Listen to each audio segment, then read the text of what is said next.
ساکنان شهر بوستان با افتخار زیاد و شکرگزاری بی‌پایان 28مین سالگرد جشن فرخنده و خجسته روز وحدت ملی را تجلیل نمودند. نماینده مقامات اجرایی حاکمیت دولتی ولایت سوخت نامه تبریکی رئیس ولایت رجب احمدزاده را به سهم حاضرین رسانیده ابراز داشت که به امضا رسیدن سازشنامه عمومی استقرار صلح و رضایت ملی یعنی سنه 27 ایون سال 1997 یکی از مهمترین رویداد فرحبخش در تاریخ دولتداری نوین ملی و آغاز مرحله صفتا نوی رشد ملت و کشور محسوب یافته همساله در سراسر کشور محبوبمان این جشن فرخنده با روحیه بلند و افتخار ملی تجلیل می‌گردد. رئیس شهر بوستان کارهای آبادانی و سازندگی را نتیجه صلح و ثبات و وحدت ملی ثمره زحمت صادقانه و وطندوستانه خلق قهرمان تاجیکستان و مایه افتخار و سرفرازی خرد و بزرگ مملکت معنی داد نمود. گفته شد که صلح و ثبات و وحدت ملی همچون عامل‌های متحد سازنده مردم تاجیک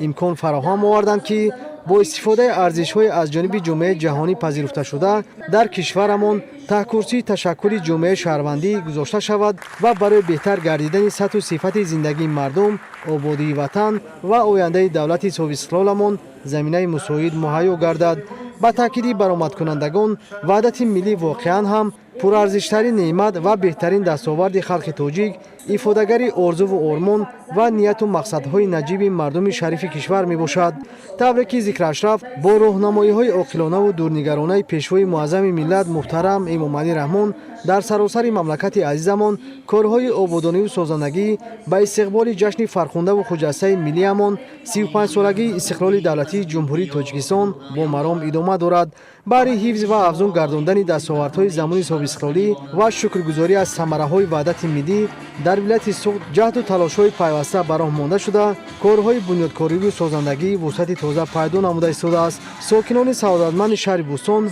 با الهام از سیاست بنیادکارانه و خردمندانه پیشوای معظم ملت محترم امام علی رحمان در اطراف اندیشه تاجیکستان عزیز و مقدس وطن عزیز محبوب همه ماست متحد گردیده با شکرگزاری از برکت صلح و ثبات، آسایشتگی و وحدت و آزادی و استقلالیت برای رشد باثبات و آباد و زیبا گرداندن شهر جهد و تلاش ورزیده ایستادند. برنامه رنگین فرهنگی که صلح و ثبات، وحدت و همدلی و خدمت‌های پیشوای ملت محترم امام علی رحمان در راه رسیدن به استقلال و وحدت را می‌نمود پیشنهاد اهل نشست گردانده شد. وحدت ملی و استقلال دولتی را ساکنان شهر بوستان مهمترین دستاورد و ارزشمندترین نعمت می‌دانند و برای پایداری آن سهم ارزنده می‌گذارند. زیرا امروز با سعادت و درخشان ما محض از برکت استقلال دولتی و وحدت ملی نصیب ما گردید.